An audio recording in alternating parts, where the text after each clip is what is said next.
Halo semuanya, hari ini kami akan mempresentasikan hasil analisa jurnal dan wawancara mengenai pengaruh kualitas tidur pada konsentrasi belajar siswa. Dan sebelum memulai, izinkan kami memperkenalkan diri.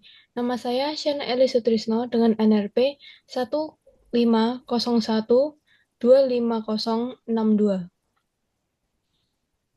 Nama saya Regina Theodore dengan NRP 150125081. Nama saya Levia dengan NRP 150125027. Dan saya dengan Adinda dengan NRP 150125017.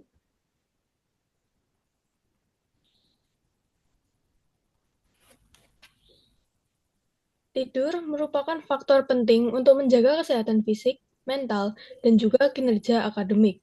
Mahasiswa rentan mengalami gangguan tidur seperti insomnia karena beban perkuliahan, penggunaan gawai berlebihan, dan gaya hidup yang kurang teratur.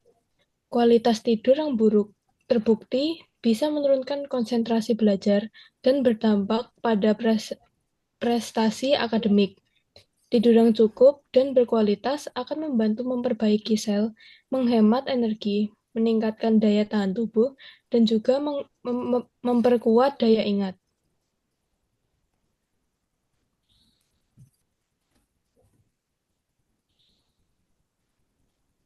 Di sini ada rumusan masalah, yakni bagaimana mahasiswa mengelola waktu tidurnya dalam upaya meningkatkan kualitas konsentrasi belajar. Dan yang kedua, yakni sejauh mana pemahaman mahasiswa tentang kualitas tidur yang baik dapat berpengaruh terhadap peningkatan konsentrasi belajar.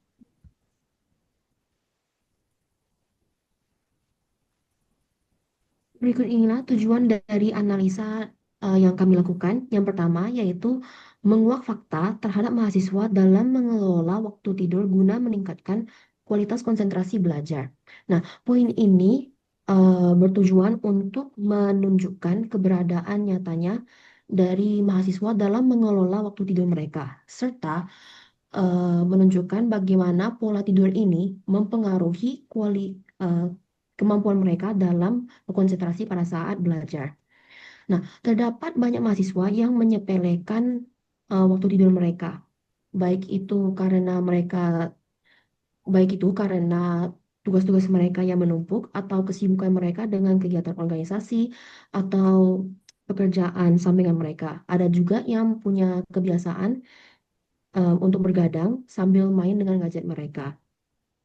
Maka dari itu, menguak fakta terhadap mahasiswa itu akan menambahkan wawasan kepada mereka untuk supaya mereka sadar atas pentingnya pengelolaan waktu tidur. Tujuan yang kedua yaitu agar mahasiswa memahami bagaimana kualitas tidur yang baik sehingga mahasiswa dapat meningkatkan konsentrasi belajar. Nah, poin ini bertujuan untuk meningkatkan pemahaman bagi mahasiswa atas pentingnya kualitas tidur yang baik. Dengan memahami kualitas tidur yang baik, maka mahasiswa akan didorong untuk mengubah kebiasaan buruk mereka supaya dapat meningkatkan konsentrasi belajar mereka.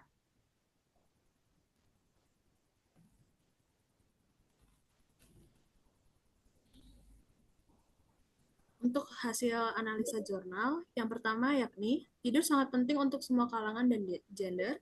Yang kedua, tidur memiliki banyak manfaat yang positif bagi mahasiswa.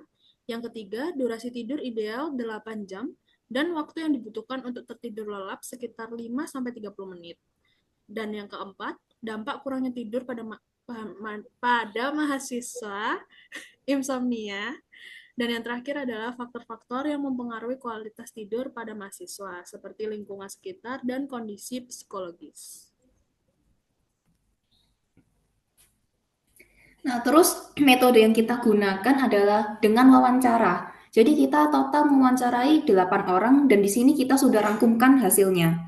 Yang pertama, tidur itu penting bagi semua kalangan usia dan gender. Jadi kalau misal kalian masih umur 1 atau 5 atau mau cewek atau mau cowok itu masih tidur itu penting banget. Nah, terus yang kedua, fungsinya tidur itu tentunya mengistirahatkan tubuh dan juga otak. Terus tidur itu juga bisa membantu kita untuk meregenerasikan sel dan juga memulihkan energi. Yang ketiga, waktu yang dibutuhkan untuk tertidur yaitu di sekitar 5-30 menit. Terus tidur ideal bagi orang yang kita wawancarai itu di antara 6-9 jam. Nah, terus dampak negatif menurut mereka kalau misal mereka kurang tidur nih, apalagi mereka juga mahasiswa, yaitu yang pertama menurunnya konsentrasi, terus nanti semangat belajar mereka yang ngedown, stabilitas emosi mereka juga bisa terganggu, terus apalagi kesehatan fisik, misalnya kayak kelelahan dan pusing. Nah, kualitas tidur menurut mereka dipengaruhi oleh pertama, kondisi lingkungan. Jadi lingkungan yang bersih dan juga nyaman itu sangatlah penting bagi kami yaitu mahasiswa. Yang kedua, tingkat stres mahasiswa pada saat itu. Semisal kita lagi ditekan nih sama banyak tugas, ya otomatis stres dong. Nah, yang ketiga, aktivitas fisik mahasiswa seharian kalau capek banget ya pasti ya kualitas tidur terganggu dong. Terus yang keempat, pola makan, dan yang terakhir yaitu penggunaan gadget sebelum tidur. Cahaya dari gadget ini sangat mengganggu kualitas tidur mahasiswa ternyata.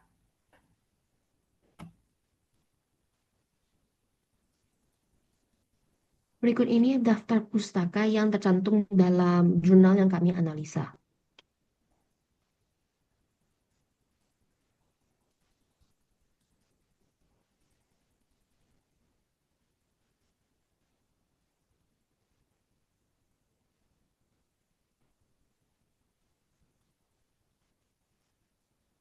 Sekian dari kami, sekian dari presentasi kami. Terima kasih.